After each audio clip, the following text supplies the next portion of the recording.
Hello students, welcome to class 12 history chapter 2 kings, farmers and towns question answer. So be with me till end so that you can understand whole chapter. Let's start the chapter question answers. Question number 1. When did James Princip, an officer in the mint of the East India Company, decipher Brahmi and Khrosti scripts?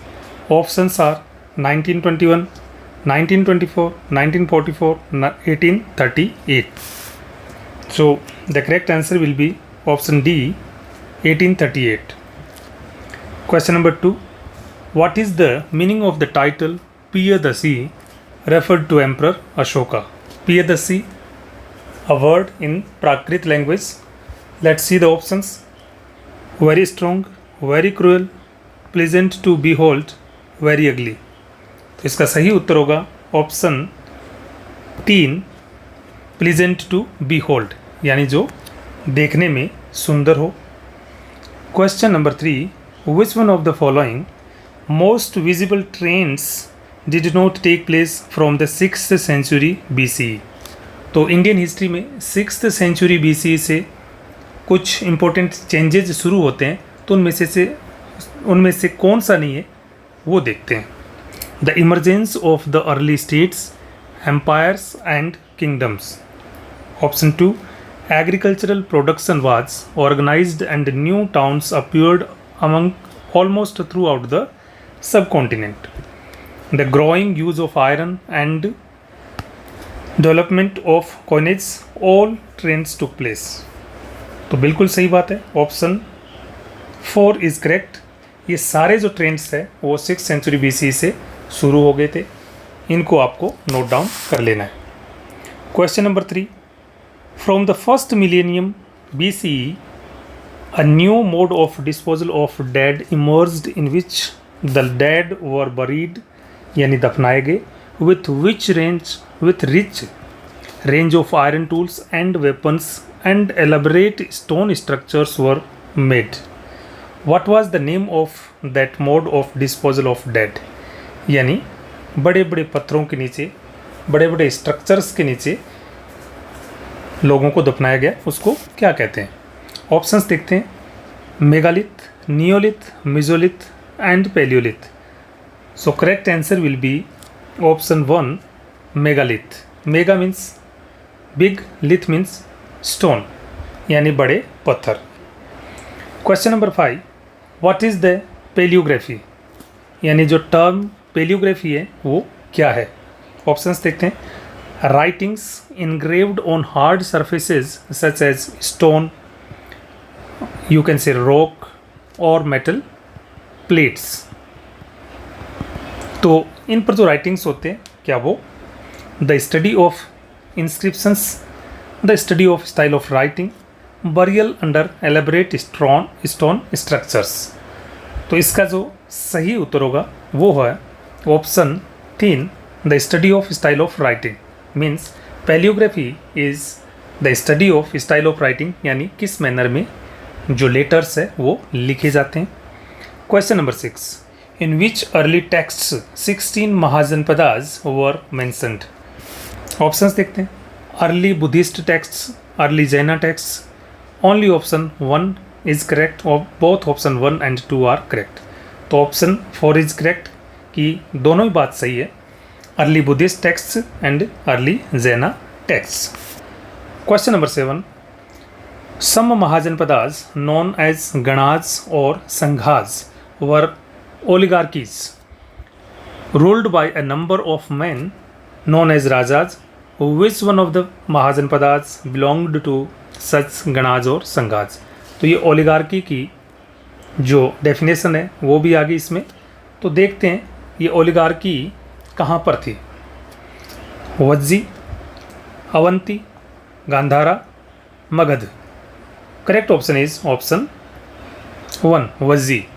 और जो बुद्ध और जैन है उनके भी जो state थे वो गण या संघ ही थे. ये जो 3 है, Avanti, Gandhara and Magadha, they were monarchy. Monarchy means rule by a king और despot who was ultimate sovereign. Next question, what was jana, कि जना या जन क्या था। ऑप्शंस देखते हैं, people, clan, tribe, all of the above. Correct answer will be option 4, all of the above, यानी जो जन है वो पीपल, क्लैन या ट्राइब को ही कहते थे। Question number 9, which of the following is not correct. तो नीचे जो स्टेटमेंट्स दिए गए हैं उनमें से कौन सा सही नहीं है। ऑप्शंस देखते हैं, inscription, writings engraved on hard surfaces such as stone, rock, metal plate, वो 2। Epigraphy, the study of inscriptions, megalith, the study of style of writing, all of the above. तो इसका जो सही उत्तर होगा, क्योंकि क्वेश्चन में जो, एक बार फिर आप क्वेश्चन देख लें कौन सा सही नहीं है, तो इसमें जो सही उत्तर होगा वो है option 3, megalith, the study of style of writing. No, megalith तो जो बहुत बड़े बड़े स्ट्रक्चर थे जिनके नीचे लोगों को दफनाया जाता था वो है, तो ये गलत है, बाकी सब सही है, क्योंकि the study of style of writing is known as palaeography. आगे बढ़ते हैं, the earliest inscriptions were written in which language. This is a very common question and it comes in examination now and then. तो earliest inscription किस language में लिखे जाते थे वो देखते हैं, Tamil, Sanskrit, Pali, Prakrit. And answer will be option 4, Prakrit. आप अपना आंसर चेक करने के लिए वीडियो को पॉज करके अपना आंसर लगाओ और उसके बाद चेक करो। जो इम्पोर्टेंट फैक्ट्स हैं उनको आप नोट डाउन कर सकते हैं, और इसमें आपके पूरे चैप्टर का एक साथ पूरा रिवीजन एंड लर्निंग दोनों एक साथ होंगे। अब देखते हैं question number 11, what is called study of writings engraved on hard surfaces like stone, metal plates, seals and earthen pots, यानी मिट्टी के बने हुए बर्तन। ऑप्शन देखते हैं, एपिग्राफी, इंस्क्रिप्शंस, पेलियोग्राफी, मेगालिथ। तो इसका जो सही उत्तर है वो है इंस्क्रिप्शंस, कि हार्ड सरफेस पे जो इनग्रेव किया जाता है उसको इंस्क्रिप्शन कहते हैं, और वो किस स्टाइल में इनग्रेव किया जाता है, style of writing, that is palaeography. And epigraphy, the study of inscription, उस इंस्क्रिप्शन को पढ़ना ही एपिग्राफी है। Megalith, burial under big structures made of stone, वो क्या है, मेगालिथ। आप देखते हैं क्वेश्चन नंबर 12। आई होप आपको ये चैप्टर अच्छे से समझ में आ रहा है। Question number 12, what was the name of language used by ordinary people. Option देखते हैं, तमिल, प्राकृत, पाली और Sanskrit. Correct answer will be option 2, प्राकृत। प्राकृत जो है वो कॉमन लोगों की लैंग्वेज थी। संस्कृत तो ब्राह्मण और जो वेदों के ज्ञाता थे उनकी लैंग्वेज थी, मोस्टली अपर क्लासेस। आगे बढ़ते हैं question number 13, in which script most of the Ashokan inscriptions were written. इसको आप अशोकन भी लिख सकते हैं क्योंकि प्राकृत में इसको अशोकन लिखा गया है। तो in which script most of the Ashokan inscriptions were written, कौन सी स्क्रिप्ट थी। लैंग्वेज और स्क्रिप्ट में आपको फ़र्क मालूम होना चाहिए। स्क्रिप्ट जिस में ये जो लेटर्स होते हैं जिसमें कोई लैंग्वेज को हम लिखते हैं वो स्क्रिप्ट होती है। तो मोस्ट अशोकन जो इंस्क्रिप्शन है वो किस स्क्रिप्ट में लिखे गए, ब्राह्मी, खरोष्टी, अरेमाइक या ग्रीक में। तो ये है ऑप्शन 1, ब्राह्मी स्क्रिप्ट। आगे बढ़ते हैं, खरोष्टी भी एक स्क्रिप्ट है और अरेमाइक और ग्रीक स्क्रिप्ट और लैंग्वेज दोनों है। Question number 14, in which script the Ashokan inscriptions in north west were written. तो स्क्रिप्ट कौन सी थी और नॉर्थ वेस्ट में उनको लिखा गया। Very important question. तो ब्राह्मी, खरोष्टी, अरेमाइक या ग्रीक। तो इसका जो सही उत्तर होगा वो है ऑप्शन 2, खरोष्टी। जो पाकिस्तान वाला एरिया है उसमें जो अशोकन इंस्क्रिप्शंस मिले हैं वो खरोष्टी स्क्रिप्ट में लिखे गए हैं और उनकी जो लैंग्वेज है वो प्राकृत है। कौन सी है, प्राकृत। पेन थोड़ा सही नहीं चल रहा है, आप देख लेना, प्राकृत। तो लैंग्वेज उनकी प्राकृति ही है। आगे बढ़ते हैं। Which one of the following statements is not correct, कौन सा स्टेटमेंट करेक्ट नहीं है वो देखते हैं। जनपदा, a piece of land where people, clan or tribes settled down, ठीक है। Option 2 oligarchy, a form of government where power is exercised by a group of men, okay। Option 3 Vajji mahajanapada was a monarchy, all are correct। तो इसमें बहुत ही बढ़िया question है, इसका जो सही उत्तर होगा वो होगा ऑप्शन 3 वज्जी। हमें गलत ढूंढ ला था, नॉट करेक्ट। तो Vajji mahajanapada was a monarchy, no, it was an oligarchy।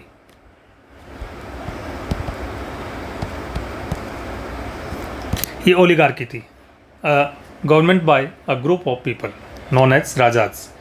When did Brahmanas begin composing Sanskrit text known as the Dharmasutras. तो ब्राह्मणों ने धर्मसूत्रा लिखने की शुरुआत कब की? From 6th century BC, from 5th century BC, from 2nd century BC, from 2nd century CE। तो सही उत्तर होगा फ्रॉम 6th सेंचुरी BC। ब्राह्मण जो थे उन्होंने संस्कृत में धर्मसूत्रों की रचना शुरू कर दी थी। Question number 17, which among the 16 Mahajanapadas became most powerful Mahajanapada between 6th century BC to 4th century BC। कौन बना मोस्ट पावरफुल महाजनपद? तो देखते हैं, वज्जी, अवंती, गांधारा या फिर मगध। तो सही उत्तर है ऑप्शन 4 मगध। तो मगध है वो 4th सेंचुरी BC से तक सबसे शक्तिशाली जो है महाजनपद बन गया था। Question number 18, according to modern historians what were the reasons behind Magadh becoming the most powerful mahajanapada. Option देखते हैं, मगध के मोस्ट पावरफुल बनने के पीछे के कारण क्या है। In Magadh agriculture was specially productive and the Ganga and its tributaries provided a means of cheap and convenient communication, okay. Option 2, in Magadh iron mines were accessible and provided resources for tools and weapons. तो ये accessible थी iron mines और उससे क्या है tools and weapons बनाए गए, okay. In Magadhan region elephants an important component of the army were found in forests, all of the above. तो इसका जो सही उत्तर है वो ऑप्शन 4 है कि ये सारे कारण थे जिनके कारण मगध एक एम्पायर बना। इनको आप नोट डाउन कर सकते हैं या वीडियो पॉज करके दोबारा इनको आप देख सकते हैं। Question number 19, initially what was the capital of Magadh. Magadh की इनिशियल में कैपिटल क्या थी? वेरी इंपॉर्टेंट क्वेश्चन और ये बहुत बार आता है, इसको आप वेरी इंपॉर्टेंट कैटेगरी में रख सकते हैं। तो राजगा, राजगीर यानी house of Kings, Kannauj, Pataliputra, Vaishali. तो इनिशियली जो कैपिटल थी वो है ऑप्शन 1 राजगाह या Rajgir. Question number 20, when Pataliputra was made the capital of Magadh, कब बनाई गई?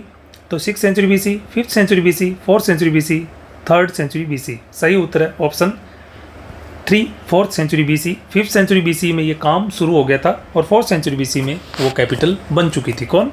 पाटलिपुत्र। तो इसका मतलब कि मगध की जो इनिशियल कैपिटल है दैट वाज राजगा या फिर राजगीर, और उससे बाद में जो शिफ्ट हुई कैपिटल वो हो गई पाटलिपुत्र में, जो कि आज का पटना है। विच one of the following statements is not correct about Ashokan inscriptions. जो गलत है उसको हमें ढूंढना है। देखते हैं, तो बाकी सही आप नोट डाउन कर लेंगे और गलत को भी हम बाद में सही कर देंगे। तो फिलहाल ढूंढते हैं गलत statement. Most of the Ashokan inscriptions were in the Prakrit language and written in Brahmi script, okay. Ashokan inscriptions in the northwest of the subcontinent, especially in Afghanistan, were in Aramaic and Greek, okay. Some Prakrit inscriptions in the northwest were written in Khrosti script. Ashokan inscriptions were in Brahmi, Aramaic, Khrosti and Greek languages. तो ये इसमें एक गलत है, बाकी सारे सही हैं। गलत कौन सा इसमें? ये है, इसको थोड़ा सा इसमें गलत है, वो ठीक कर देते हैं। Ashokan inscriptions were in Brahmi, Aramaic, Kharosthi and Prakrit language. नहीं, क्योंकि ब्राह्मी लैंग्वेज नहीं थी, लैंग्वेज प्राकृत थी। कौन सी थी? प्राकृत। तो अब ये सही हो गया है क्योंकि ब्राह्मी स्क्रिप्ट थी। तो प्राकृत, अरेमाइक, खरोष्टी एंड ये भी नहीं होगा इसमें क्योंकि खरोष्टी भी स्क्रिप्ट है। ये बाकी सारी लैंग्वेज है, प्राकृत होगी, अरेमाइक और ग्रीक, ये लैंग्वेजेज हैं। बाकी सारे एकदम सही है।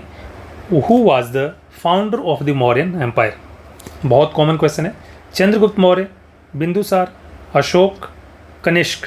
तो सही उत्तर है Chandragupta Maurya. Next question, when was Mauryan empire founded by Chandragupta Maurya? Options देखते हैं। 321 BC, 221 BC, 321 C, 321, 221 C. Correct option will be option A, 321 BC, founded by Chandragupta Maurya. Question number 24. Which one of the following is regarded as the most valuable sources to reconstruct the history of the Mauryan Empire? Most valuable, इसको आपको ध्यान रखना है कि most valuable कौन सा है। Options देखते हैं। The Arthashastra, a literary work of Kautilya और चाणक्य, ठीक है। The count of Megasthenes, a Greek ambassador to the court of Chandragupta Maurya. Buddhist, Jaina and Puranic literature. The inscriptions of Ashoka on rocks and pillars. Correct option is option 4, the inscriptions of Ashoka on rocks and pillars is considered to be most valuable source to reconstruct the history of the Mauryan Empire. ये most valuable है, बाकी ये सारे valuable है, इनको आपको देखना है, नोट डाउन कर सकते हैं कि इनसे मौर्यन हिस्ट्री को हम रिकन्स्ट्रक्ट कर सकते हैं। Question number 25, what was dhamma proclaimed by emperor Ashoka through the Ashokan inscriptions? कि अशोक के द्वारा जो धम्म का कंसेप्ट दिया गया वो क्या है? तो ऑप्शंस देखते हैं। Respect towards elders, okay. Generosity towards Brahmanas and those who renounced the worldly life, यानी जो संत बन गए, रिनाउंस्ड मतलब छोड़ देना, जो सांसारिक जीवन को छोड़ दिया, उनके प्रति जेनरसिटी यानी दयाभाव, okay. Treating slaves and servants kindly and respect for religions and traditions other than one's own, यानी अपने अलावा जो अदर रिलीजन है उनको भी आप रिस्पेक्ट देंगे। All are correct. तो इसमें जो सही उत्तर है वो है ऑप्शन 4, ऑल आर करेक्ट। तो ये धम्म के आप 3 पॉइंट लिख सकते हैं कि what was dhamma proclaimed by emperor Ashoka. आगे बढ़ते हैं। Question number 26, how many major political centres were there in the Mauryan empire? Very nice question. Options देखते हैं। 3, 4, 5, 6। So correct option will be option 3, 5। तो 5 मेजर पॉलिटिकल सेंटर थे, जिसमें एक तो पाटलिपुत्र था। कौन सा? पाटलिपुत्र, पाटलिपुत्रा। और दूसरा इसमें आप कह सकते हैं, अगर ईस्ट में जाएंगे तो तोसाली, जो कि आज के बंगाल और उड़ीसा में तोसाली। और नंबर 3 पे आप इसमें कर सकते हैं अवंती, उज्जैनी कर सकते हैं, तो उज्जैनी हो गया। नंबर 4 पे आप तक्षशिला कर सकते हैं। नंबर 5 पे आप जो दक्षिण में था, साउथ में, वो है सुवर्णगिरी, ये साउथ में, जहाँ से सोना और ये लाते थे। ये 5 मेजर पॉलिटिकल सेंटर थे, इनको आप याद रखेंगे। Question number 27, how many sub committees were mentioned by Megasthenes with the committee for coordinating military activity? तो इसमें सब कमिटीज कितनी थी? ठीक है, ऑप्शन देखते हैं। 4, 5, 6, 7। तो correct option will be option 3, 6। 6 sub committees थी। As per Megasthenes, what was the role of the second sub committee for coordinating military activity? तो सेकंड सब कमिटी कौन सी थी, वो आपको ध्यान रखना है। ऑप्शंस देखते हैं। To look after the navy, okay. To manage transport and provisions, okay, क्या यह सब कमिटी थी? Second, to manage foot soldiers, क्या ये थी? या फिर to manage horses, chariots and elephants? तो इसका जो सही उत्तर होगा कि सेकंड सब कमिटी वो है option 2, to manage transport and provisions. तो ये जो टू लुक आफ्टर नेवी है, this was the first sub committee, और to manage transport and provisions ये सेकंड थी। टू मैनेज फुट सोल्जर्स ये 3 थी। उसके बाद में 4 में आते हैं हॉर्सेस, कि पैदल चलने वाला क्या इच्छा रखेगा कि घोड़े पे चले, तो ये 4। बाद में घोड़े पे चलने वाला बोलेगा कि रथ मिल जाए तो अच्छा होगा, तो ये 5। और रथ वाला बोलेगा थोड़ा और ऊंचा हो जाए यानी एलिफेंट पे चले जाएं तो अच्छा रहेगा, तो ये 6। ऐसे ये सीरीज़ है, आपको इसी सीरीज़ में इनको याद रखना है। इंपॉर्टेंट क्वेश्चन है ये। Question number 29, who were the special officers appointed by Ashoka to spread the message of dhamma to ensure the wellbeing of people in this world and the next? तो धम का जो प्रिंसिपल था वो था to ensure the wellbeing of people in this world and for the next world. तो ये देखते हैं ऑप्शंस। धम महामाता, कौन स्प्रेड किया इस धम के कंसेप्ट को? धम महामाता, राजयुग, प्रतिवेदिका या फिर अमात्य? तो इसका जो सही उत्तर है कि स्पेशल ऑफिसर थे ऑप्शन 1, धम महामाता, जिन्होंने इसको धम के कंसेप्ट को स्प्रेड किया। Question number 30, where did Satavahanas rule in Indian subcontinent between 2nd century BC to 2nd century CE? कि सातवाहन जो है उन्होंने कहाँ रूल किया था? ऑप्शन देखते हैं। Western and Deccan region of India, southern India, north western India, eastern India? इसका जो सही उत्तर होगा वो है option 1, western and Deccan regions of India. अगर टाइम ज़्यादा लगता है तो आप स्पीड को 1.25 या 1.5x पर करके देख सकते हैं, वीडियो को पॉज करके समझ सकते हैं, अपने नोट्स भी बना सकते हैं। आगे बढ़ते हैं। What was the origin of Shakas who established, इनको हिंदी में शक बोलते हैं, Shaka Kshatrapa, who established kingdoms in the north western and western part of the sub continent? तो ओरिजिन क्या था इनका, कहाँ से ये आए हैं? ऑप्शन देखते हैं। Western Asia, southern Asia, central Asia, eastern Asia? तो ये आए ऑप्शन 3, सेंट्रल एशिया से। वेरी वेरी इंपॉर्टेंट क्वेश्चन, ये ध्यान रखें आप। Question number 32, what type of details are provided by Kautilya's Arthashastra? यानी किस टाइप की जानकारी इसमें दी गई है? तो क्या वो जानकारी रिलीजन की है, फिलोसॉफी की है, इकोनॉमी की है, या फिर एडमिनिस्ट्रेटिव एंड मिलिट्री ऑर्गेनाइजेशन की है?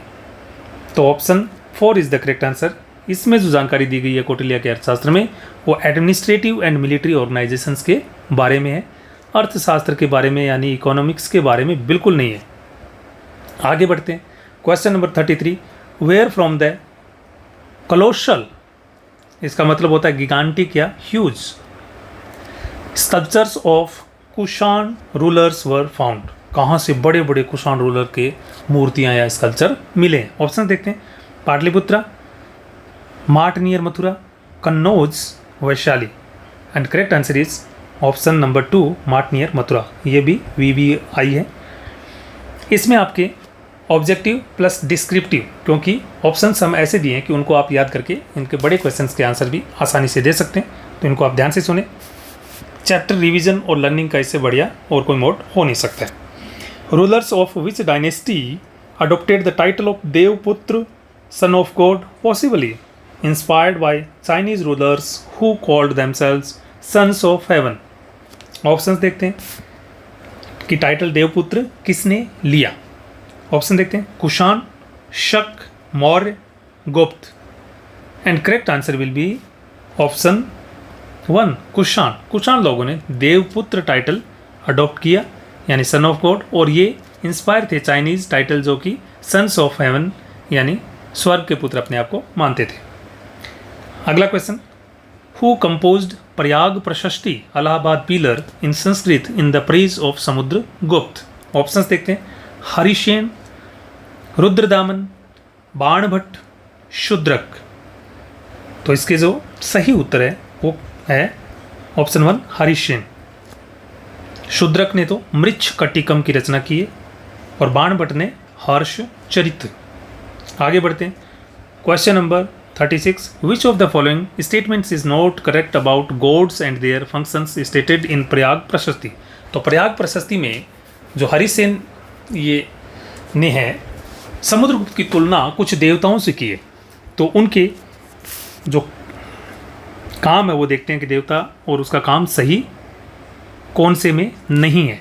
तो कुबेर जो है द गॉड ऑफ वेल्थ थे, okay. Varuna the god of the sky, Indra the god of rains, Yam the god of death. तो इसमें गलत कौन सा है वो हमें देखना है। तो इसमें गलत है option 2, Varuna the god of sky, नहीं, Varuna the god of oceans, ये महासागर का देवता था। आगे बढ़ते हैं, बाकी ये सारे सही हैं। Which one of the following is not the characteristics of the samantas यानी subordinate feudals to the kings of Gupta rulers. तो जो गुप्त रूलर्स थे उनमें सामंत की जो कैरेक्टरिस्टिक्स है विशेषता कौन सी नहीं है। ऑप्शन देखते हैं। To have control over land, okay. To pay homage to the kings, to offer military support to the kings, the kings were subordinate to them. Correct option will be option 4, the kings were subordinate to them. No, these samantas were subordinate का मतलब होता है किसी के नीचे होना, तो these samantas were subordinate to the Kings.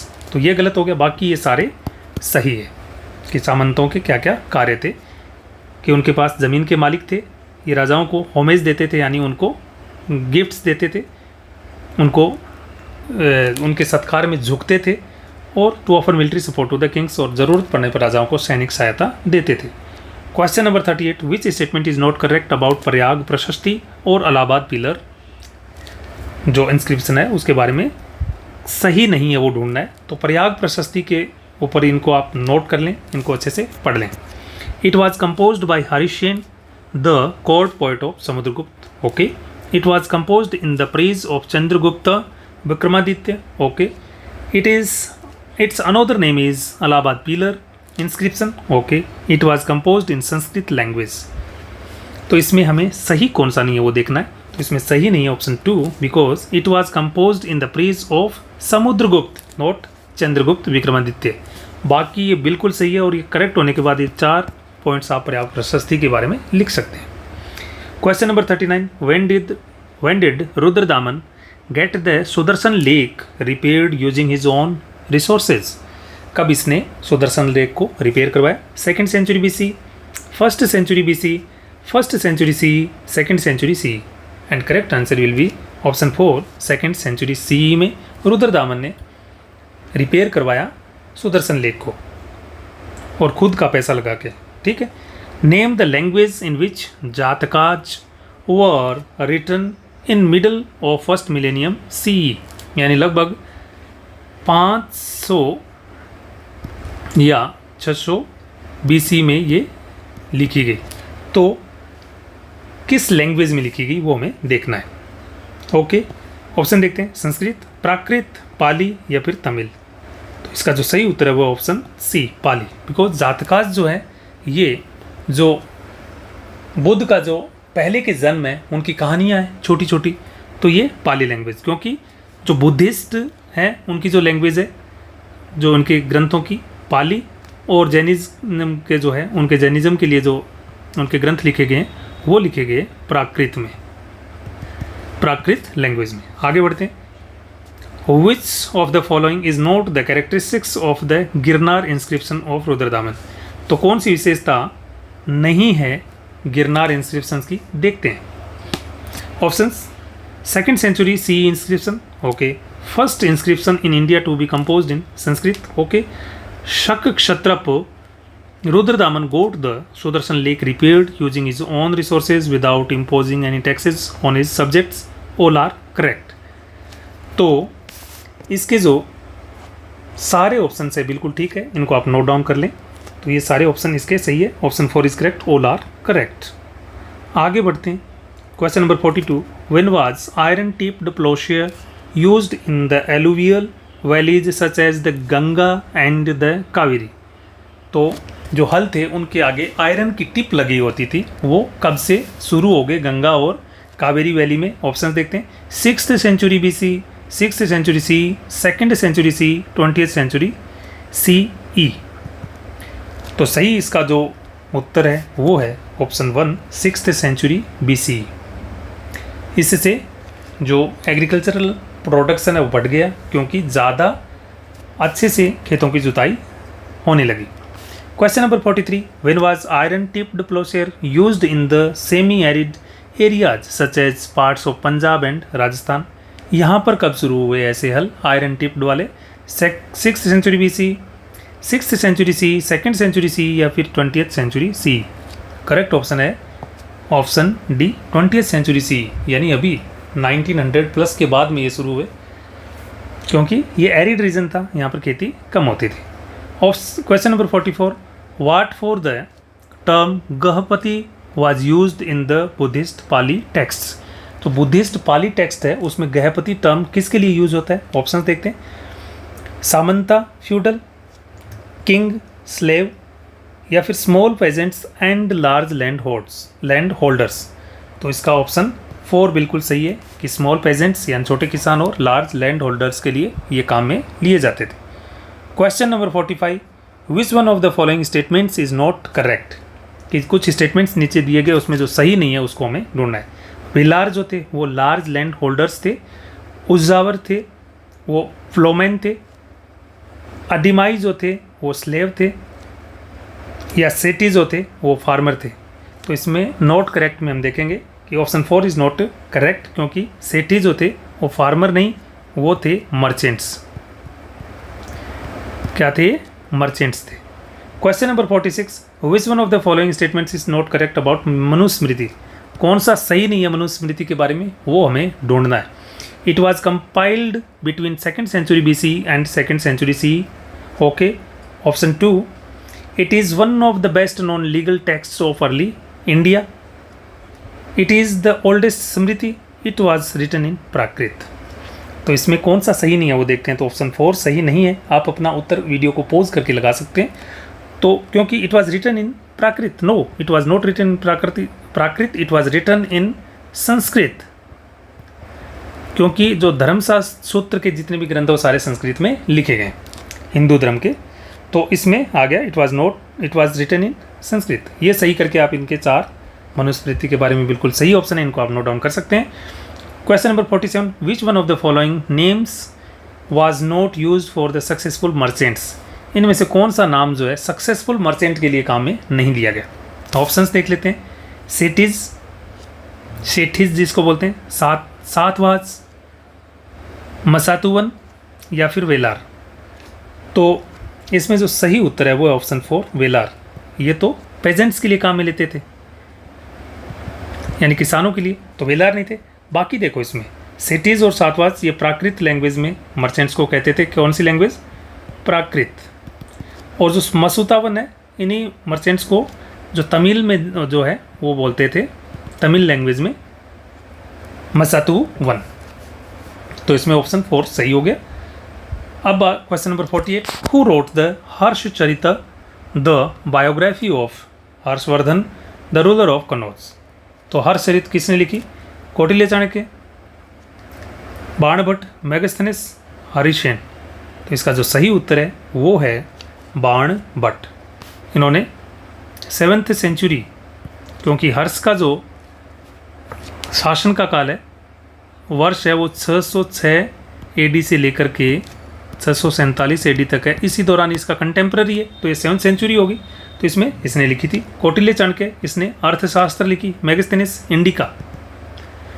Indica इसने लिखी, और हरिसेना जिसने प्रयाग प्रशस्ति की रचना की है। समझ में आ गया? आगे बढ़ते हैं। Which statement is not correct about the Harshacharita. Harshacharita के बाद में कौन सा स्टेटमेंट करेक्ट नहीं है वो हमें ढूंढना है। ये ऐसे क्वेश्चन मैंने इसलिए बनाया ताकि आपको ज़्यादा से ज़्यादा इन्फॉर्मेशन मिल सके। तो करेक्ट नहीं है, उसको करेक्ट करके हम 4 चीज़ें सही उसके बारे में जान सकते हैं। तो देखते हैं कि हर्षचरित के बारे में कौन सा सही नहीं है। It was composed in Sanskrit. It is the biography of Harshavardhana. It was composed by Harshavardhana's court poet Banabhatta. It was composed in the 6th century C। इसका उत्तर मैं प्रीवियस क्वेश्चन में दे चुका हूँ, आपको इसका सही उत्तर लगाना है। तो पॉज करके आपको आंसर लगाइए। तो इसका जो सही उत्तर होगा वो है option D, it was composed in the 6th century C। No, it was composed in the 7th century C, यानी 600 प्लस हो गया। तो 7th, ये first half of the 7th century यानी 600 से 650 के बीच में लिखी गई। ओके, आगे बढ़ते हैं। Question number 50, whose daughter was Vakatakas queen Prabhavati Gupta who donated a village named Danguna to Acharya Channala Swami. कौन है ये, किसकी पुत्री थी? ऑप्शंस देखते हैं। Chandragupta first, Samudragupta, Chandragupta second, Chandragupta Maurya. ये जो पुत्री थी, डॉटर थी, वो ऑप्शन 3 चंद्रगुप्त सेकंड या चंद्रगुप्त विक्रमादित्य, इनकी पुत्री थी। इनकी शादी वाकाटक जो राजा है उनसे हुई थी। आगे बढ़ते हैं। हु इनग्रेव्ड द प्रभावती गुप्त कॉपर प्लेट इंस्क्रिप्शन। इसको किसने लिखा, इनग्रेव किया? तो चक्रदासा, आचार्य चन्नाला स्वामिन, रुद्रदामन, हरिसेना। तो इसका सही उत्तर है, लिखने वाला था चक्रदास। When Chinese pilgrim Zhuanzhang visited Patliputra, the capital city of the Mauryan Empire, and found it in ruins, एकदम बर्बाद स्थिति में मिला, तो वो कब आया था ये चाइनीज पिलग्रिम? जुआनजैंग। ऑप्शंस देखते हैं। 3rd century BC, 3rd century C, 3rd century, 6th century C या फिर 7th century C। Correct option is option 4 7th century C। ये 7वीं शताब्दी में आया है। Question number 53, what were guilds and shrenis. ये गिल्ड्स और श्रेणीज क्या थे? ऑप्शंस देखते हैं। A military organization, a religious organization, a farmers organization, an organization of craft producers and merchants. सही उत्तर है option 4 VVI, an organization of craft producers and merchants. ये था गिल्ड्स या shrenis. Which one of the following is not a function of guilds and shrenis. ये बड़े question में आप इंपॉर्टेंट लगा लीजिए, आने वाला क्वेश्चन है ये एग्जामिनेशन में। तो फंक्शन क्या क्या नहीं थे, कौन सा नहीं था किसका? श्रेणीज या गिल्ड्स का। देखते हैं। प्रोक्योरिंग रॉ मटेरियल, यानी कच्चा माल इकट्ठा करते थे। रेगुलेटिंग प्रोडक्शन, प्रोडक्शन को रेगुलेट करते थे कि क्या क्या प्रोडक्ट प्रोड्यूस करना है, कहाँ करना है, कितना करना है। मार्केटिंग द फिनिश्ड प्रोडक्ट, और उनको बेचने का कार्य। मेकिंग आयरन टूल्स, और लोहे के हथियार बनाना। तो इसका जो सही उत्तर है वो है ऑप्शन डी, लोहे के हथियार नहीं बनाते थे, बाकी ये सारे कार्य इनके हैं। Question number 55, when Periplus of the Erythraean Sea was composed by an anonymous Greek sailor. तो ये कब लिखी गई थी? इसमें अपने जो रोमन एम्पायर से जो ट्रेड होता था इंडिया का, उसके बारे में इसमें बताया गया है। उसमें भारत में ज्योग्राफी के बारे में बताया गया है, यहाँ की वनस्पति के बारे में बताया गया है, यानी वेजिटेबल्स के बारे में बताया गया। तो ये कब लिखी गई? Periplus of the Erythraean Sea. Options देखते हैं। 1st century C, 1st BC, 1st century C, 2nd century C या फिर 7th सेंचुरी C। इसका जो सही उत्तर है वो है option 2 1st century C।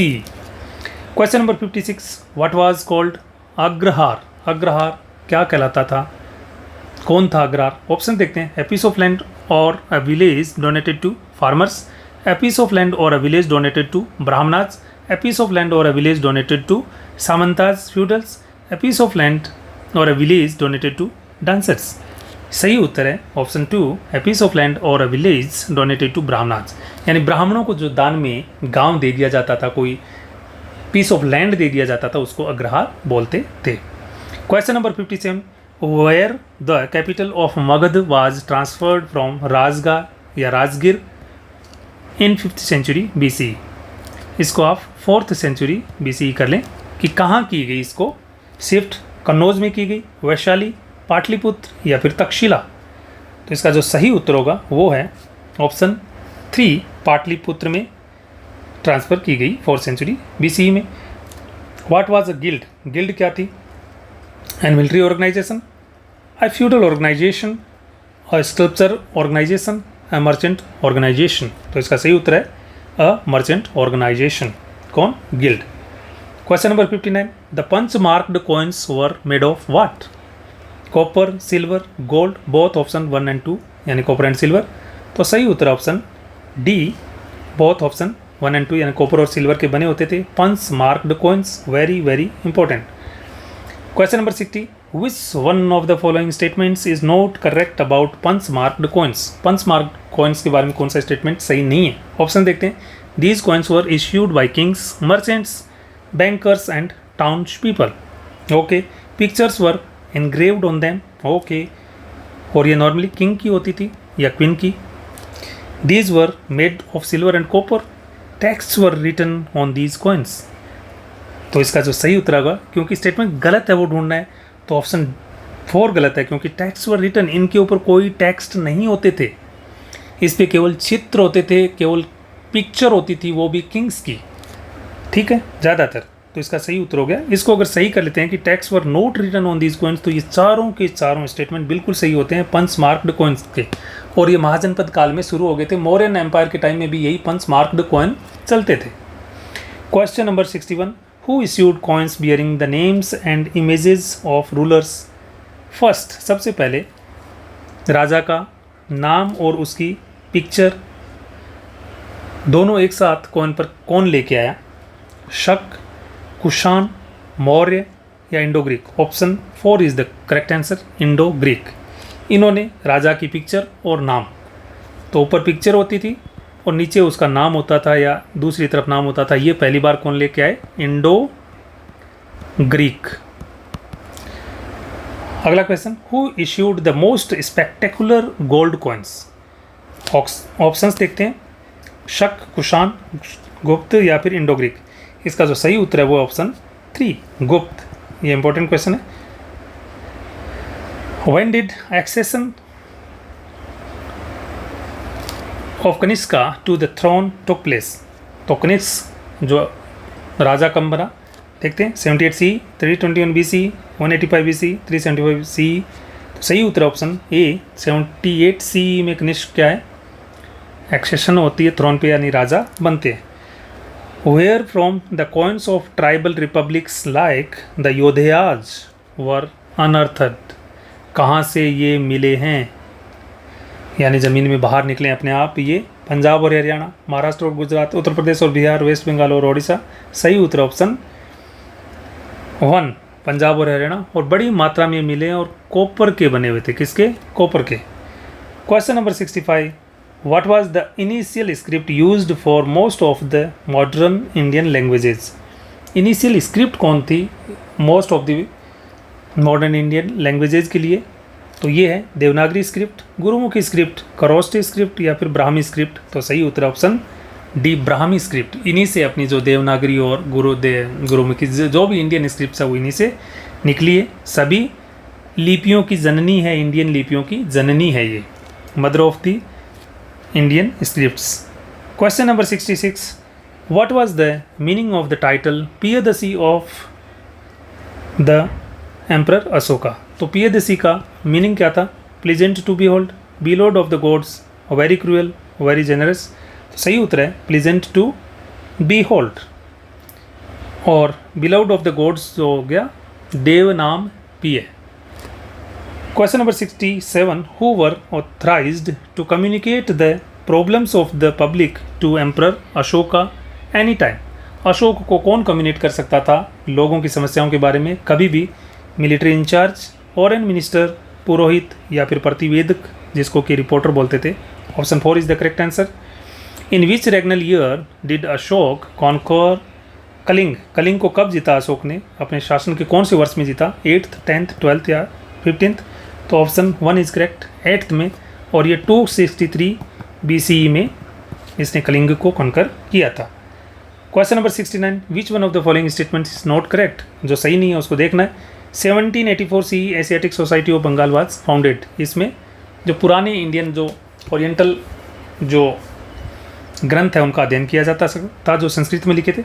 1838 CE Prinsep got succeeded in deciphering Brahmi script. ठीक है। 606 CE Harshavardhana became king of Kannauj. 612 CE Arab invader Muhammad bin Qasim conquered Sindh.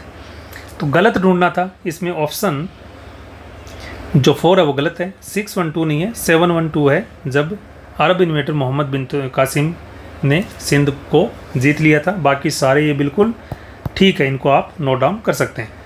Question number 70, when did Chandragupta Maurya's accession to the throne took place, कि राजा कब बना Chandragupta Maurya, 321 BC, 185 BC, 78 C या फिर 320। Option 1 is correct. 78 C में कनिष्क जो है वो बना था राजा। आगे बढ़ते हैं।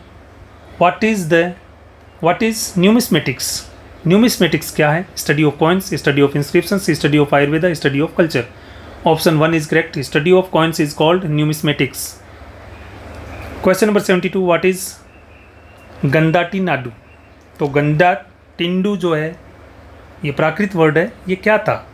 गंडाटिंडु ए कॉइन था, ए जातका थी, ए मर्चेंट था या फिर ए मिनिस्टर था? तो इसका तो जो गंडाटिंडु है वो है ए जातक या जातका।